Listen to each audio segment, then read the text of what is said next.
Alright, so I stopped in Durness, and a very kind girl allowed me to get a basin of water off her to wash that damn salt off my windows and stuff. Because I was scared of it going into the metal and rusting it. But with this shower that's passing through, it's given it a good old car wash type rinse. So I'm very pleased at that. But it's simply gorgeous. That's the route there, it takes you out to the ferry for, well, there's a ferry terminal to take you to Cape Wrath, but Cape Wrath is 12 miles away. I'm quite tempted to go out there this afternoon, but look at the fantastic rainbow, Annie. I mean, it's absolutely, this is God's country, it really is. Every single turn of the wheel and you see something completely different, and it's beautiful. And the fact that the wind's howling really is good for my soul, watching the squalls come straight through there. So I mean, I go to Kinlochbervie, but I can't remember if there's any damn shops there. I really can't. So I'm going to just check my phone and see if there's a shop. There might be a spa shop, but I'm pleased that I'm getting my car washed. But she was very kind. She didn't take anything off me, but it's just she was on her own at the shop. So I said, "Look, on you go. I'll attend to it." So a big soapy basin of water. So it's really good. But look at that rainbow, I need.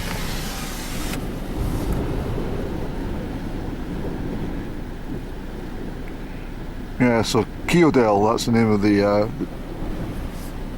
ferry port. They won't be selling any ferries in this weather, I'll show you that.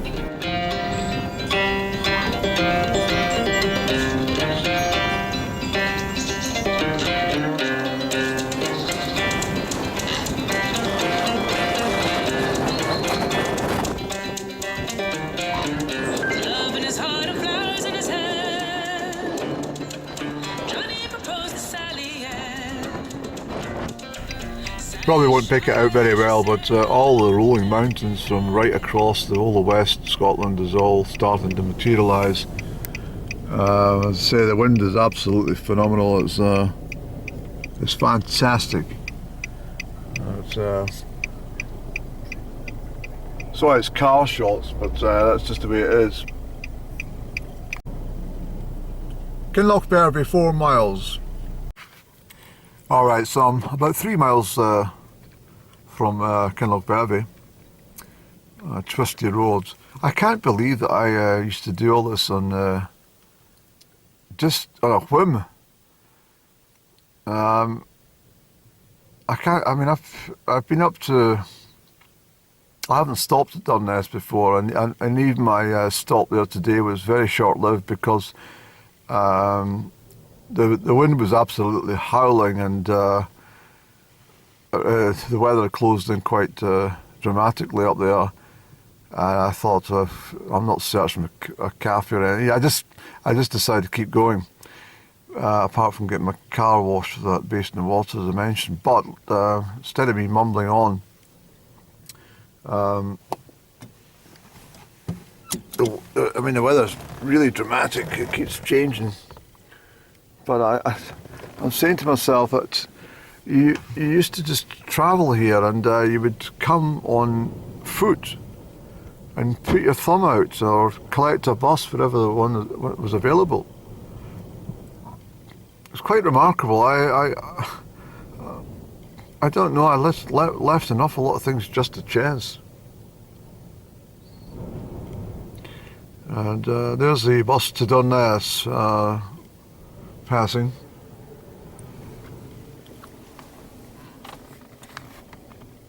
I was wondering who the heck that was standing behind me. It's me in the mirror. there's me as well. What was I going to say, I actually just checked into the Kinlochbervie Hotel and look at the fabulous view I've got from my window for the next 48 hours. Look at the waves, any? Can we get a...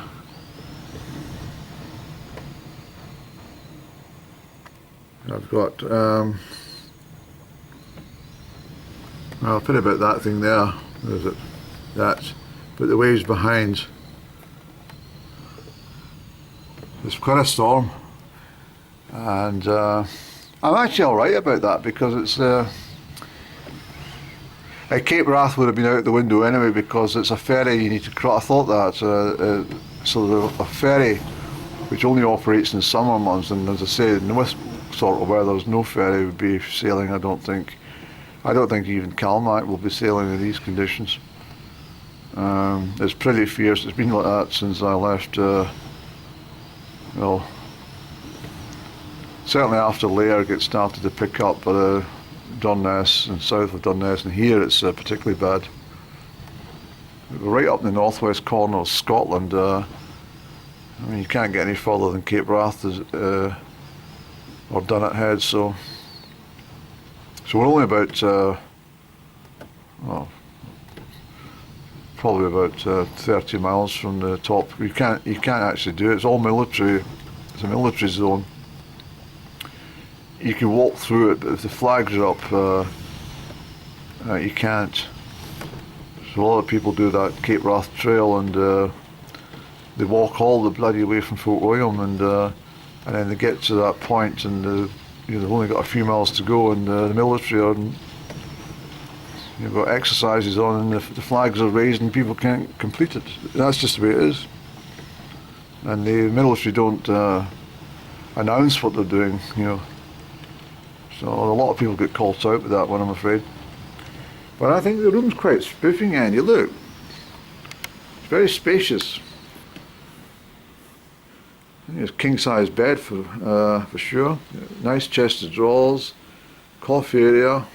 Got another view of south. Unfortunately, it's not so much the window cleaner; it's the window wipers we need.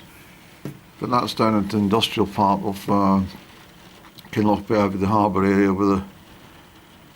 I don't know what they do.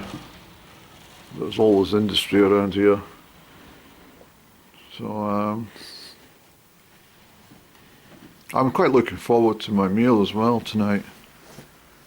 So this is my bathroom area, which is there's a bath and a shower, Annie. Yeah, it looks alright. Could do with a bath actually.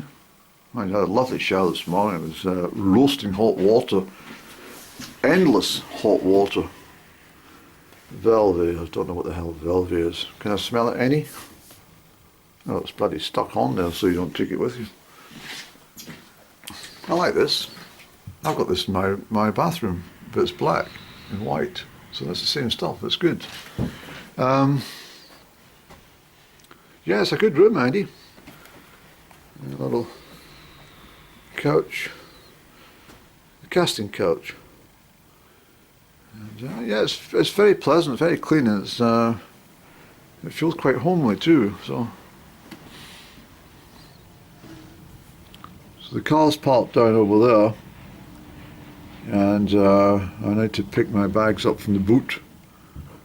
And as far as getting a cigarette on this type of conditions is going to be pretty near impossible.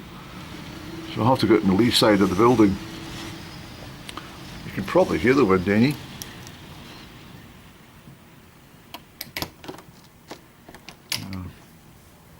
Anyway, I shall get myself organised. I wanted to order the breakfast in the evening, what you want in the morning. So I've done that in a lot of establishments. It gives the chef a bit of a heads up.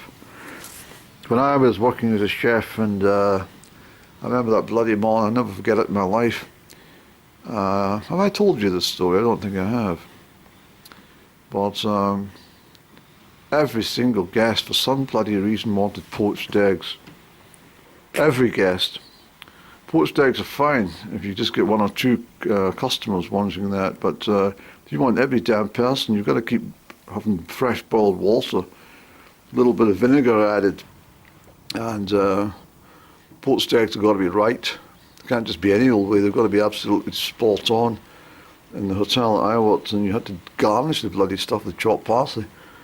What a nightmare. And it really was. It was about 30 bloody poached eggs, 30 people wanting double poached eggs. It was horrendous. That was a stressful breakfast service, I remember that very clearly. I've done a lot. I also cooked a gentleman's dinner. He used to have his dinner on order every night he came from his work. And I would sit and have a pint of his favourite stuff in the bar. And then I get a shout. I know his name, but I won't mention it. But that's him wanting his dinner, Andy. All right, 5 minutes, 10 minutes. And this bloody chef that I'd left at lunchtime, I told him to prepare potatoes and put them on this plate for the gentleman, and I would do the rest. So I served up steak pie and veg and potatoes, but the bloody potatoes hadn't even cooked, they were bloody raw. I could hear the roar, I could still hear the roar from the guy in the bar. And the barman came through, he said, fucking guys, the guy's tatties are bloody raw, Andy. Like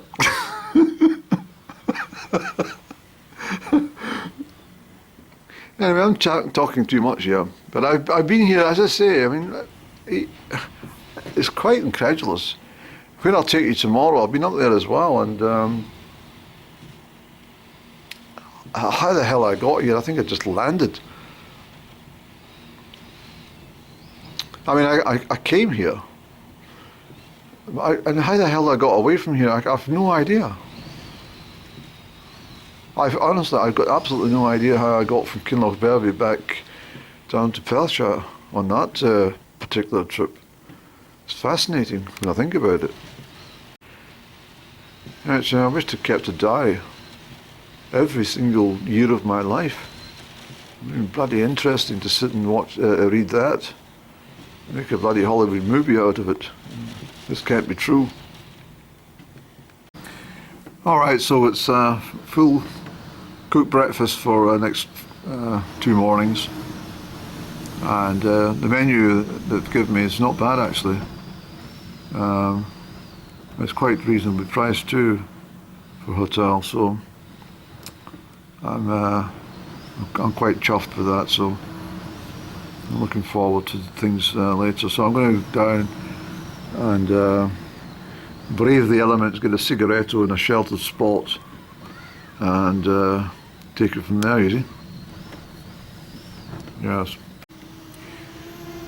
So one might think, why on earth would you want to go to the Northwest Highlands in a bloody howling gale and storm? I said, well, this is exactly what I want to be. This is almost as though it's a gift.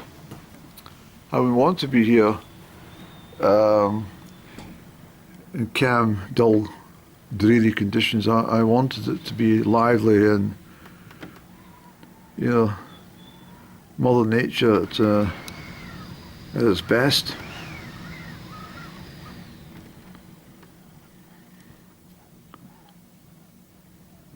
It's been really, really good today. I have to say, I've been really enjoyed. It's been a long drive. It shouldn't be a long drive for such a. When you look on the map and you think, well, that's not bad. Well, it's a single track road, and you're always pulling into passing places. And as I said earlier, I think I don't really want to pick above 35, 40 miles an hour on these unknown roads. So I was quite happy just to chug along at my own pace and get here all safely. And, it's absolutely wonderful. It really is. It's just what date is it? Only 13th of March, isn't it? Mm. Is it? Yes, it must be. It's a Wednesday.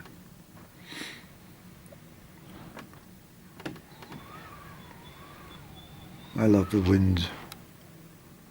howling wind and the raging seas. It's just such a delight to look at.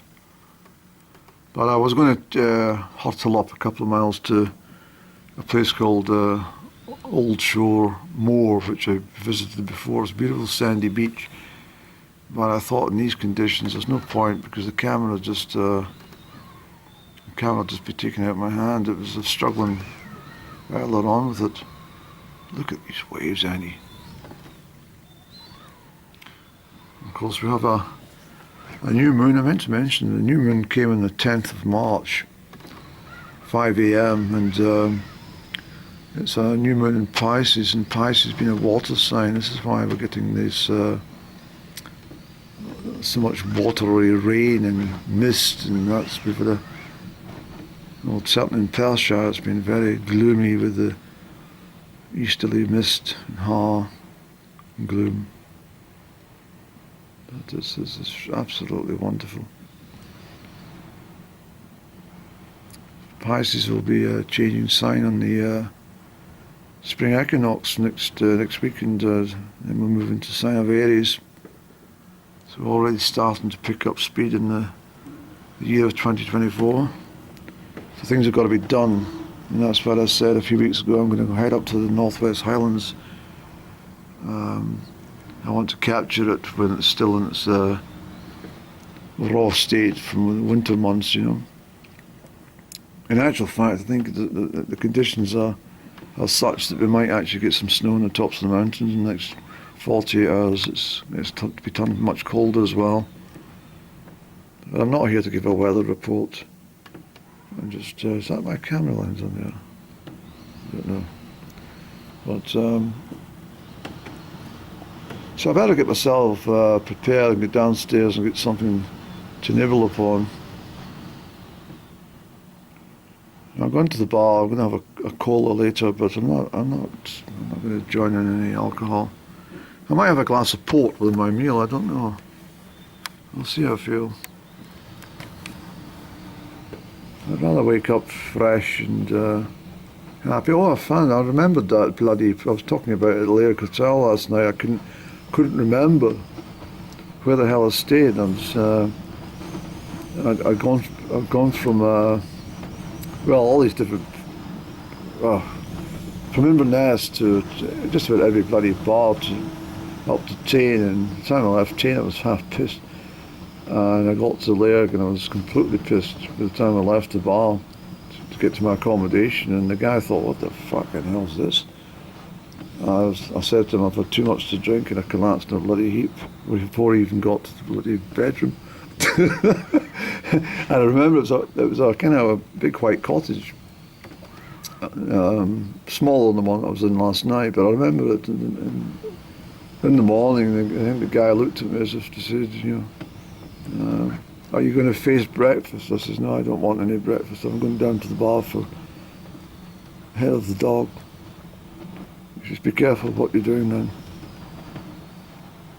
Yes.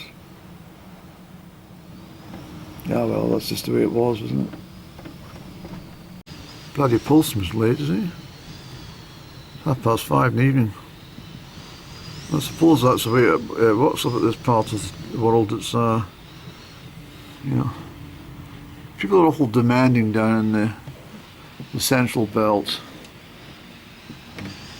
You get upset about everything. Because up in this part of the world, everyone just accepts the way things are. I mean, I was talking to the chap at that Tongue Hotel, and we had a good chat, and he says they got snowed in January. Nobody was moving anywhere. I said, what do you do? He said, well, don't do anything. Just got to put up with it. And I said, I would not have liked to have driven that road from Lairg to Altnahara over to Tongue in the snowy conditions. He said, you wouldn't be able to close it. And what about all the people, resident, they don't move either? And you forget that was the way it was in lots and lots of parts of Scotland. You know, the glens and people that lived at elevation. I remember quite clearly any school children who lived up Glenartney or up Loch Turret or Glen Turret, sorry. They all got away early from school if snow was threatened. But they never got a day off. Nobody got a day off. It's bloody nonsense nowadays. A couple of flakes of snow and they bloody close the schools down. And the children need to find out for themselves what everything, to find out that if you step on ice, you fall on your behind, and they learn from that so that they're a bit more careful with their footwork in the future. None of that happens now. Everything's all, I don't know. When you walk into a bloody supermarket and it's got a sign that says, water on the floor, hazard. Well, mop the bloody floor up and then there won't be a hazard. Don't stick a yellow sign up. And then what happens is people then walk into places and they don't see the yellow signs, so they just assume automatically in their brain that the floor must be dry, and they slip in their arse and break their hip or something.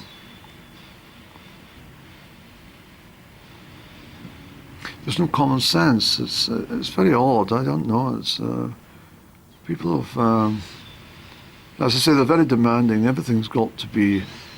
This doesn't happen at the right, within 5-minute timeline. I better complain about that or phone about that. I mean, I complain a lot, but I've got things I complain about. I feel justified in complaining because most of the things I complain about is they don't expect anyone to bloody notice. I'm very observant, and when I start to annoy them, they get a bit fed up with me, and I say, well, stop doing it. And that's exactly what I feel about these bloody meddling with people's gravestones and headstones. I just want to put a stop to this, unless it's an absolute need. If it was endangering the public or something, but they're not. So I actually think, I'm sorry to change subject here, but I am actually thinking that they're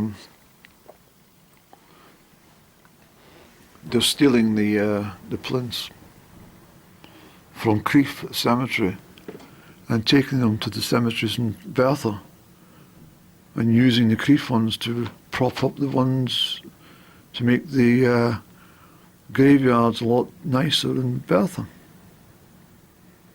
Or even worse, they're shipping them abroad at a price. I can't help thinking that something's very sinister about it. Because where are these plinths going? But anyway, so that's my route away up that way tomorrow. And there's some beautiful coves and sandy areas and absolutely marvellous. So hopefully conditions are settled by mid-morning tomorrow, and I'll be able to show you what I mean. It's a shame about this camera, but I'm not joking. You should see the water. It's getting carried intermittently, hundreds of feet in the air. It's absolutely amazing.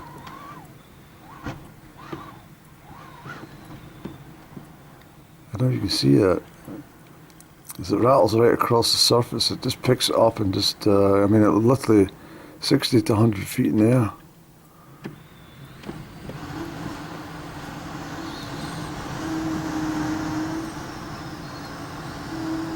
I think the building will survive.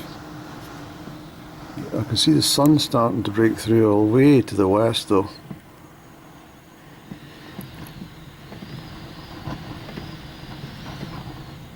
Let me see it. Yeah. How beautiful is that, Andy? That's gorgeous. It really is.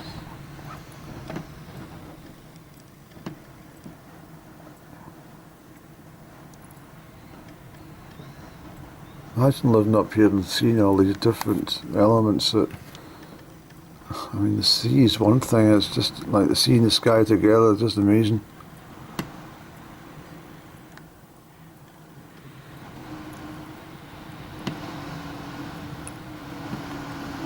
It's absolutely glorious. It's not glorious being standing out there, I can tell you. I've been out a couple of times, it's absolutely horrendous. But beautiful sunshine.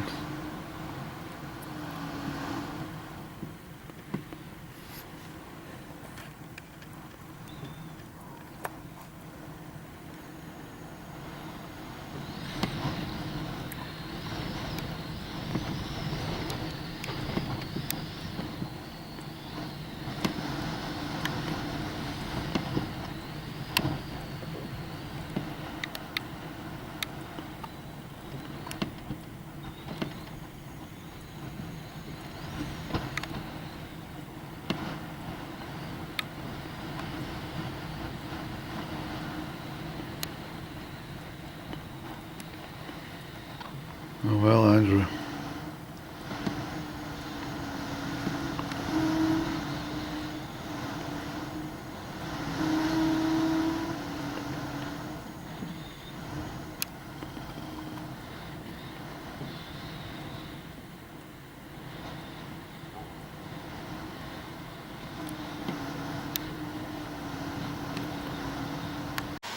So this is the little bistro area where I'm going to have my something to eat. I'm going to sit here and look at all the birds. It's yes, it's all right, Andy. Spacious, very popular hotel, but I'm lucky. I'm here for off season, so I got a good deal. Fine selection of whiskies again. Oh yes, Andy, I've seen the day. Yep.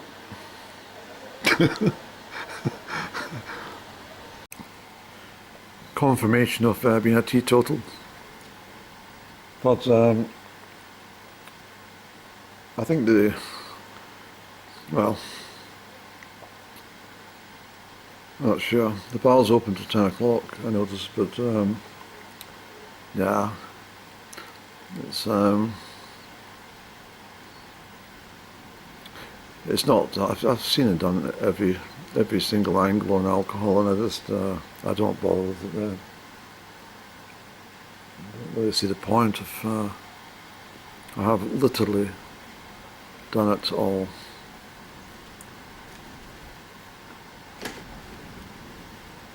I like port, but I used to drink a bottle of port, and wine was like that too. Glug glug glug glug glug. We get another bottle of wine. Glug glug glug glug glug. Another bottle of wine, and then go to the pub.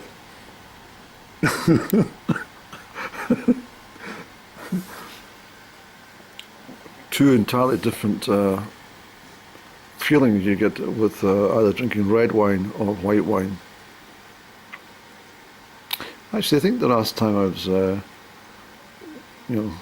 drinking a lot was in Europe, because I didn't drink anything in Egypt. Couldn't bother with it.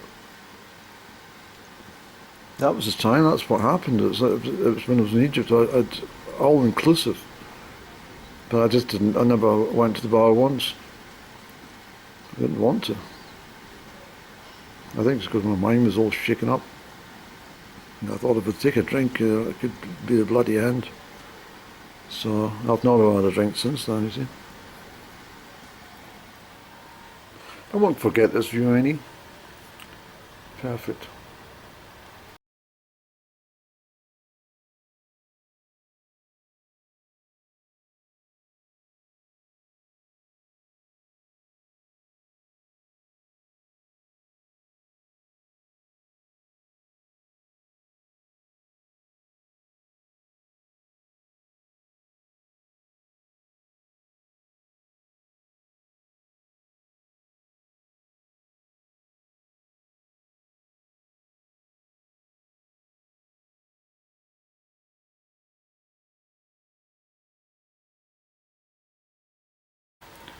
Don't know if you can see that gap in the sky up there. Well, I just finished my main course actually, and I saw the brightness starting to develop. Thought back, 10th of March, new moon. There's going to be a new moon in the sky. Shot out. The woman at the reception. Are you finished? I said, I'm going to see the new moon.